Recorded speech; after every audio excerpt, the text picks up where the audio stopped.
Welcome to Replace Loss with Love podcast. I'm your host, Trevelia Hodge, and I'm excited today because I have the phenomenal Selena Hill with me, and we're going to do something different for my introductory podcast.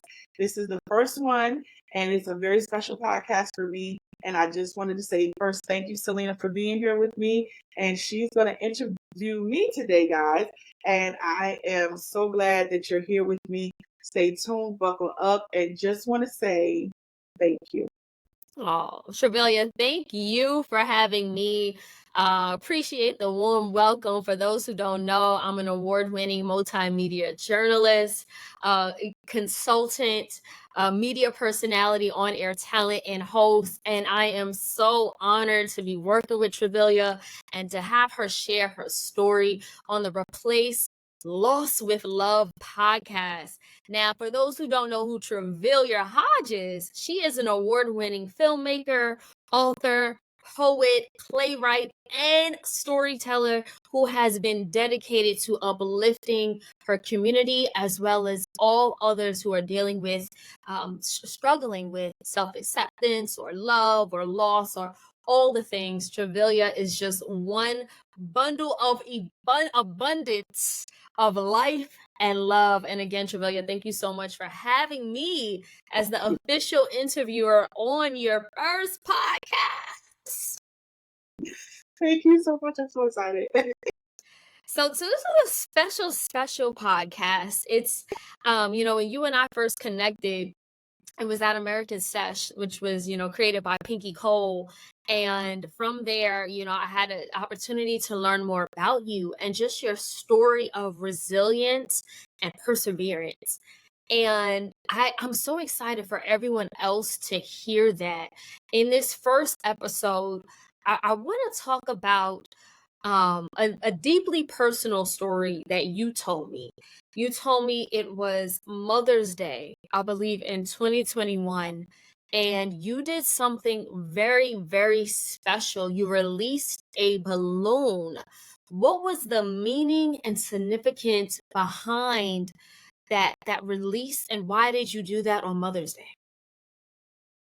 That's a good question. It's hard to say mother still, and I'm learning to do that. But that particular Mother's Day, I went out to this lake that I love to walk around with two friends of mine, and we released a balloon in honor of my son, Zion. Unfortunately, I lost due to a miscarriage because of domestic violence. And for 20 years almost, yeah, that to that time, I held the secret. I told my friends at the time I felt like I was standing over a phantom grave for all those years. Like it was like part of me wanted him, and then part of me wanted to keep him secluded to myself because I didn't want to share um, that part of me. But then I realized the biggest part was the shame that I had of feeling that I did not protect him.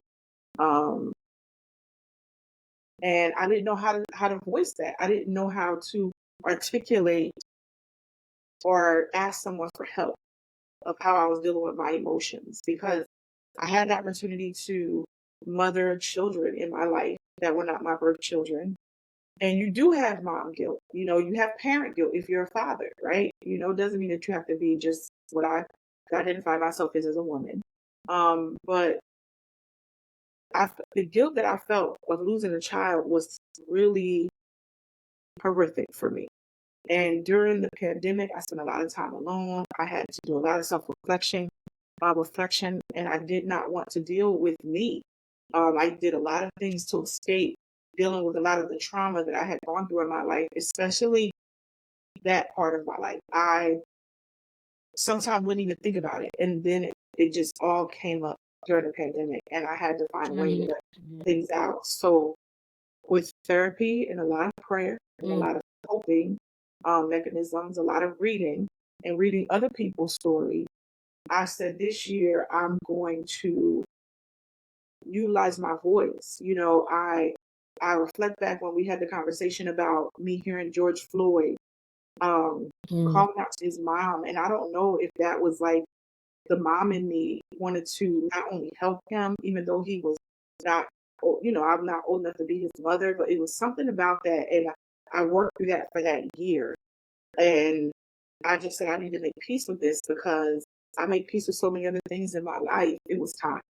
So, from my understanding, what you're saying is you went almost 2 decades before ever publicly revealing that you had a miscarriage. So you're saying it happened around 2000, 2001, In 2000. and 2000.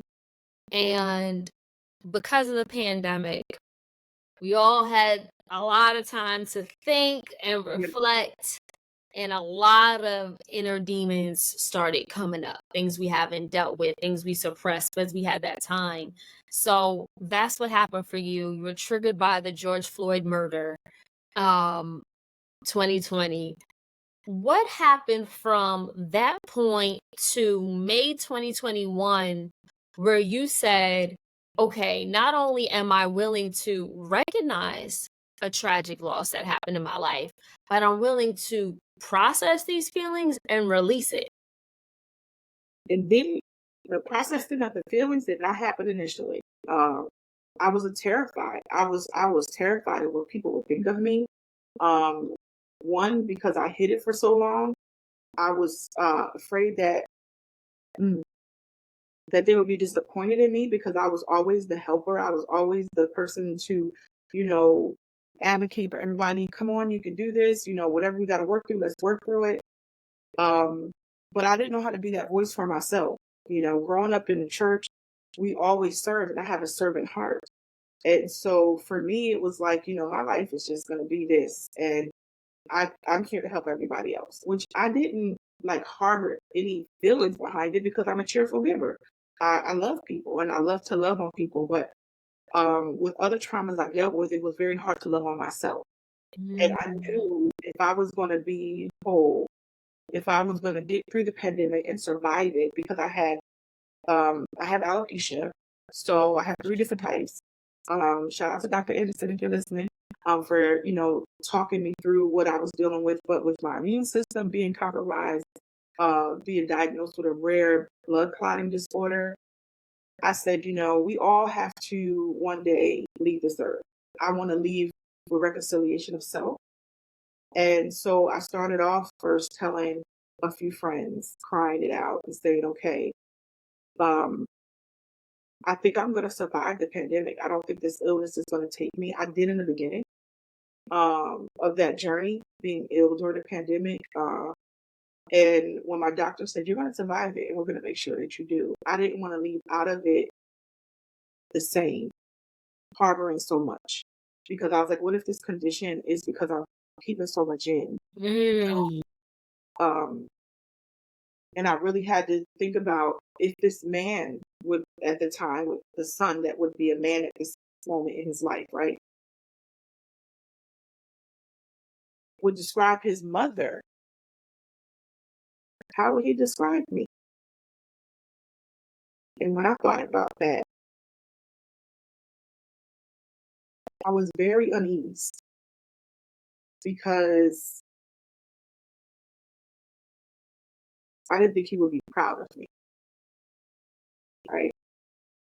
And some of my family still they don't know the story, but the closest ones to me, um, I had to tell them the story. I had to tell them not in detail, but what I had been harboring for so many years. And it felt great. Um, and I just was like, I'm thankful I could see that when I look in the mirror, because I became even more proud of myself, that my son, if he were here, would be proud of me. And that's what started the process. A lot of therapy, a lot of trauma therapy Yeah. uh, in that year. I'm talking about therapy once a week, sometimes twice a week, Yes. with my doctor, who is phenomenal, uh, with me, literally meeting with me once a week, sometimes if needed, and choosing to have aids as far as like medication to get through it, because I was willing to face it all. If I could face this and I could vocalize it and accept it, then everything else, people may say, you went through worse. Mm. Uh, for me, no, because the love that I have for children, the love I had for the children that I was given the opportunity to help raise, no matter what has happened to me outside of that particular trauma, uh, the losing of this son was it was haunting. It Mm. was for many years. Oh, thank you for sharing that, Travilia. That I know that is not easy to talk about and even to deal with. Um, may I ask, how did you lose your son in 2000? So I was getting ready for a baby shower, and I'm smiling because I don't want to keep crying. Um, so I was getting ready for a baby shower, and my fiance at the time, we were going to his sister's baby shower, and he left out, and I was getting dressed, and I got some food ready, and we were leaving out to go, and he came back in, and he was out of sorts, and I was like, well, what's going on? We have to go. We're going to be late. And he just became violent. He started to wreck the house. He started to throw things around. He threw me into the table. He threw the television. He stopped some of the tennis out on the carpet. I don't know why that still resonates in my mind, because I was like, what is happening? And I did not ever have a domestic violence situation with him, ever. Are you So saying that there were no red flags that he no, was abusive or mentally unstable before this point? we had arguments, heated ones. I knew of his past and things that he had dealt with. But as far as how no, because I didn't want to date him, right? And then we ended up getting engaged. And I just was like, I'm going to live this with your life. And these are the type of men that I want. And this man came into my life and he broke walls in me that were, I didn't think they were able to be penetrated. I'm being very honest. Um, He did. He was not the type of guy that I would date at all. And one of my friends like, well, he's not what you used to, but he really likes you. You should give him a chance. But he was very warm to me and he was very kind to me. His family they still are. His family still is amazing to me. Um, and he gave me a sense of warmth and love that I did not have. It wasn't what he could give get from me, but what he could get to me and how sweet he was to me. I said at a conference that I spoke at one time that we had no goals. Our goals was just to love each other. um, but because I was so responsible for so long and working at an early age and having a job and taking care of my brothers and and this man just came in my life and all he wanted to do was just be in my space. And so it was almost like a good break, you know? I didn't feel like I had to be on so much. And then he didn't care. He was like, I just love you for who you are. He was a very attractive man. And people were like, well, how would you date her? And I'm very confident still to this day. So I'm like, well, why wouldn't he? You know what I have to offer? You know, and so it just was something refreshing. It was different. It was exciting a lot of the time. It was. But there were some things as far as him as his character and um, not having his life together it was kind of questionable. I'm not gonna, lie, but I never thought he would hurt. I did not. I didn't. I was just shocked. Even when he came in the house the way he was, I did not think that he would ever put his hands on me. So, and that day was the first day that he became physically abusive. Yes, the first and only day. First and only day. Uh-huh. Okay. I know Yep. you said threw the potato salad down, started breaking stuff up in the house. What else happened that day? So I ran into the room when he threw me through that table. And I got up, I ran into my bedroom trying to get him to close the door so I could call someone to help, right? Because it happened so fast, my front door was still open because we were supposed to be leaving to go out, right? So this wasn't like, I don't even know how to explain it because also it was 2 decades ago. And so I ran into my bedroom, trying to close the door. And the reason why I think about the potato salad is because he had on Timberland boots. So he was like stomping the potato salad into the rug. And I'm like, what is going on? And then also I had to protect myself. And ran into the room. He caught up to me. I fell to the ground and he started to kick me with the boot. And I caught like right here on my face. If I don't have makeup on, you can kind of lightly see the scar. Obviously, so many years later, you can't really see it. And he nipped me with the boot here. But I went and I lifted my arm. And then I just remember he kicked me in my stomach. And by that time, I blocked out so much, to be very honest with you. I don't even know from that moment to when the cops came, because again, the door was open. One of my neighbors did call the police. That they came in and they escorted him out and they took him in a cop car and took him to, I don't even know where he went, to be honest. I don't know. He called me and I was like, why is this man calling me? And this was like hours later. And he told me that he had never used this drug before. I know he smoked marijuana. I didn't know that. I didn't, but I know he did it. He went out of the house to do it. But he said he laced it with formaldehyde. I think about it because they call it Volt was the name they called it back then. And he was like, I want to go to rehab because I can't believe that I did this to you. I love you so much. So for months after that, we did not speak or communicate. And then when we did begin to communicate and talk, he was ready to go to rehab. And unfortunately, in the same year, from in that May, it was that May till October, he passed away the day he was going to leave for rehab. So so you said he was a frequent marijuana user. Mhm. He was on another type of drug that day, and he's saying that he was in a drug induced state of rage. Exactly. And that's what, because I was like, it just, things aren't that makes so much sense, because I was like, it wasn't adding up. Okay, before we get to his tragic passing, and was that because of drugs? Like, how did he just pass? So that is the question that I had chose to not ask his family Okay. because I was there when he passed, and that added another layer of trauma on me because I was there literally until he took his last breath. And they did do an autopsy.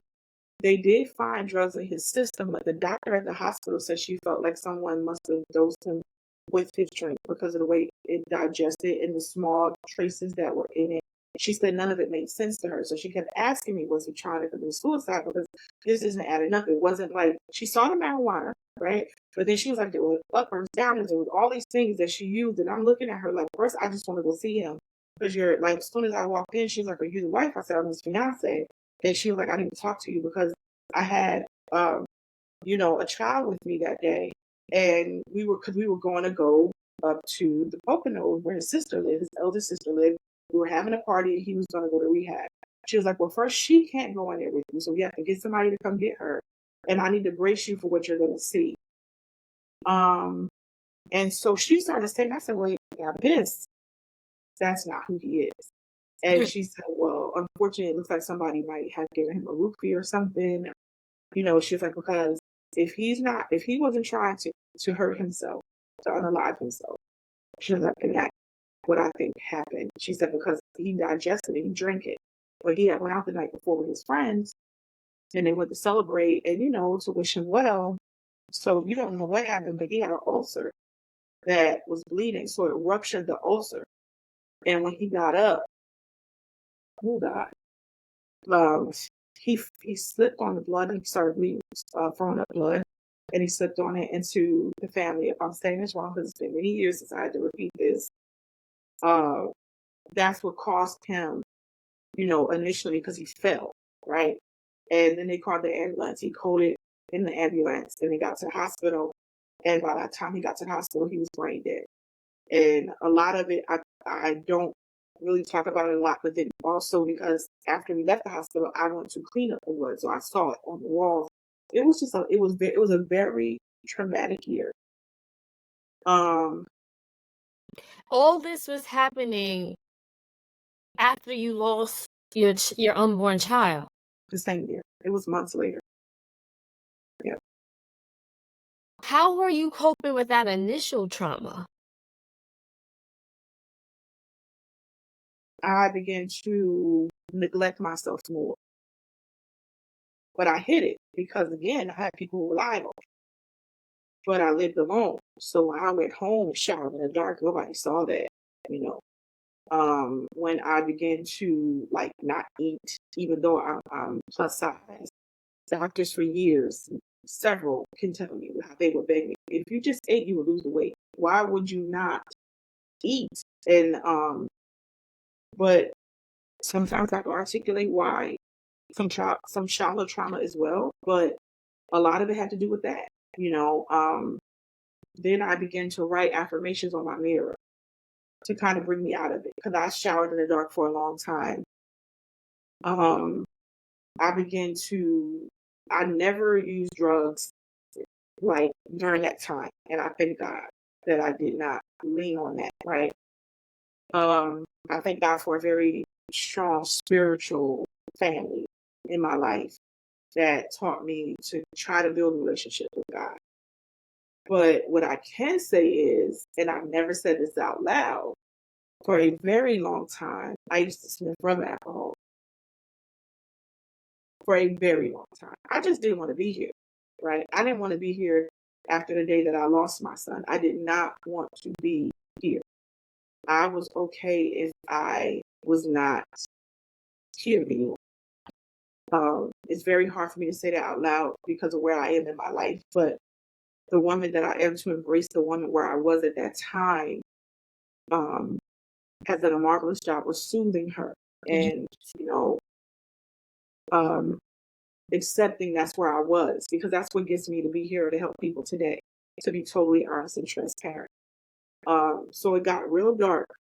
It got real dark real fast, especially because I thought reconciliation was there for he and I. And I was willing to do the work. I was willing to do the work with him because I did love him. And I believed him. I believed that, you know, it was drug abuse. I really did. And I still do. I still do to this day. And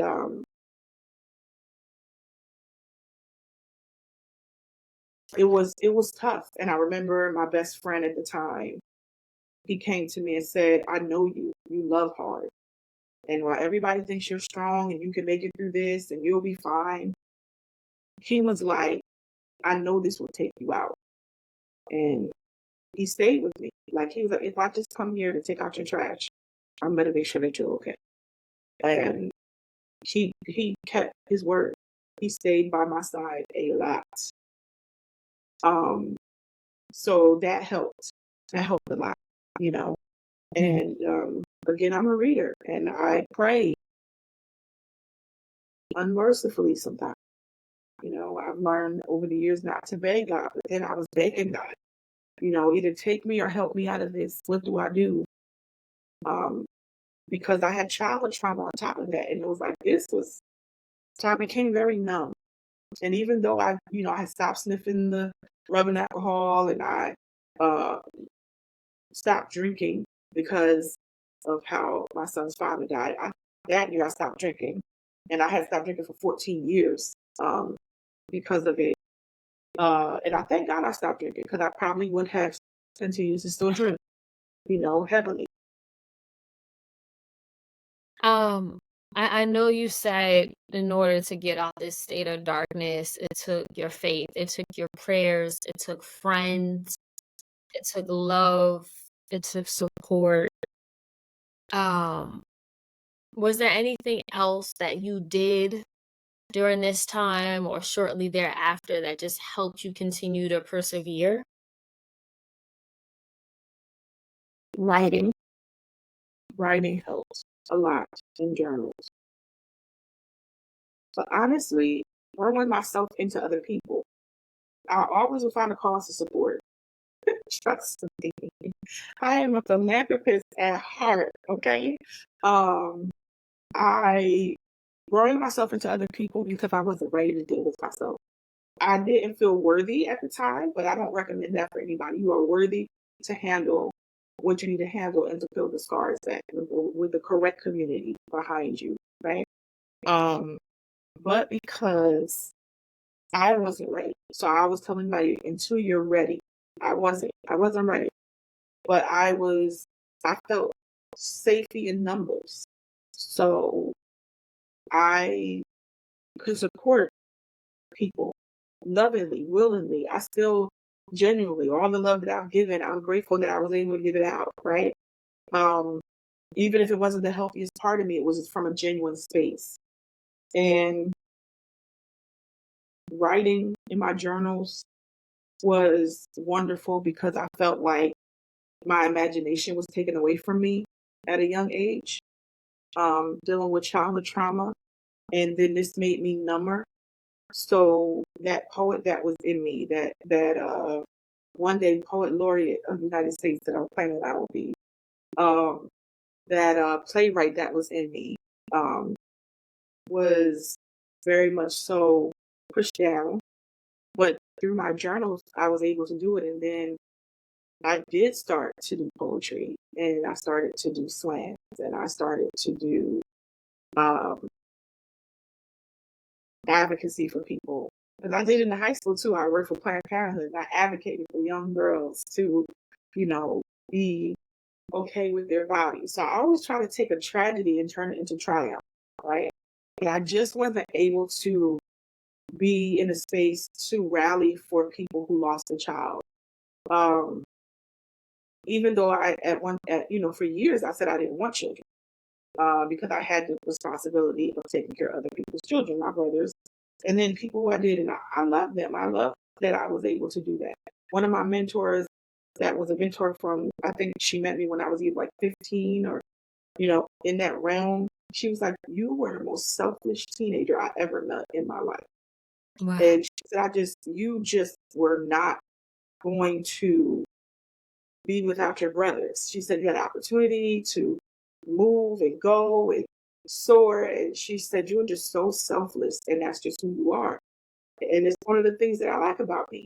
So Yeah, you know, the name of your podcast, Replace Loss with Love, it sounds like you just said, just by throwing yourself into bigger things or other people or bigger issues and advocacy literally gave you a focus point, gave you another reason to live.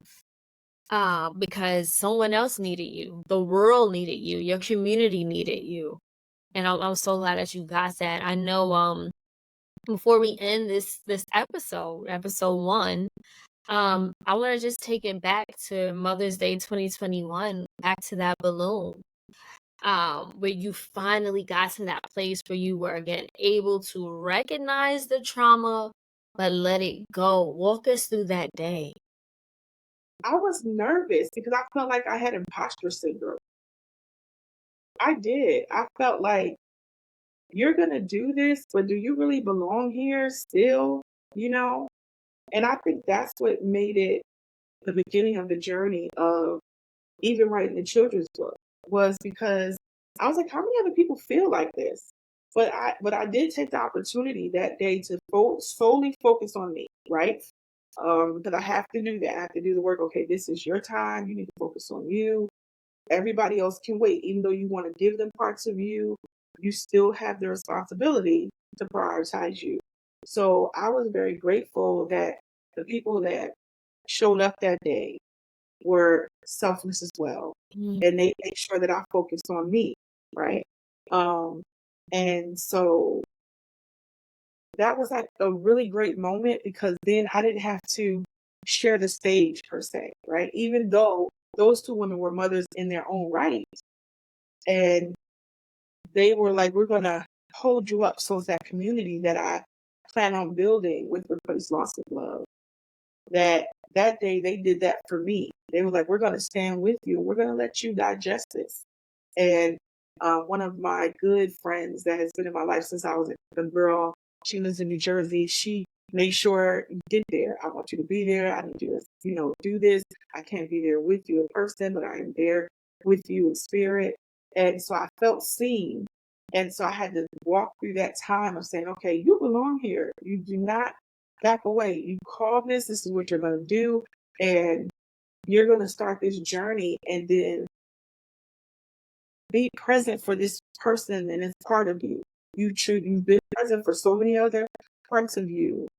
And maybe once I start this avenue, that imagination that I had when I was a young girl would come back because I felt like I was selling myself short with all the things that I would want to produce and put into the world that's created, right? But I still owed her that, right? And so, like, I am turning a big age this year. I am turning 50. I'm not ashamed to say it. Ooh, girl, you looking so good. You. And I'm so grateful to be alive, right? Yes. And to be here at 50, like that young woman at that age would have never thought that she would be here, right? And so, but the beauty about being this age and being where I am and releasing that balloon allowed me to say at this age where I'm going to be 50 in a few months that I can go back to her and say, come on, what is it that you wanted to do? And let's do it. I can go back to the little girl and say, come on, what do you want to do? And let's do it. Because you know how most times people say, man, if I would have known this and when I was younger, I would have done it differently. Well, Yeah. honestly, you can. Because you can go back to that little person that's in you, right? And Wow. say to that little person, I know more now.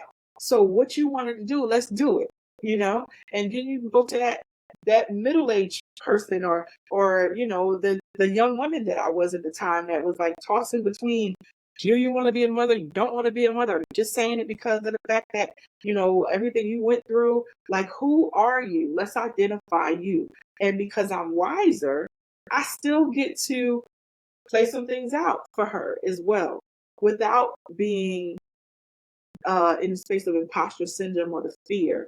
So that balloon was not just a release of the symbol of love for my son and the gratitude that I have for being strong for myself, but it also was the release of it's too late. That notion is too late. I want to stop you here, Travilia, because the themes of gratitude that I'm hearing and self-acceptance is another chapter in your journey that we're going to get to in episode 2. So thank you to everyone who tuned in to episode 1 of Replace Loss with Love. We'll be back with episode 2. Stay tuned. Thank you, guys.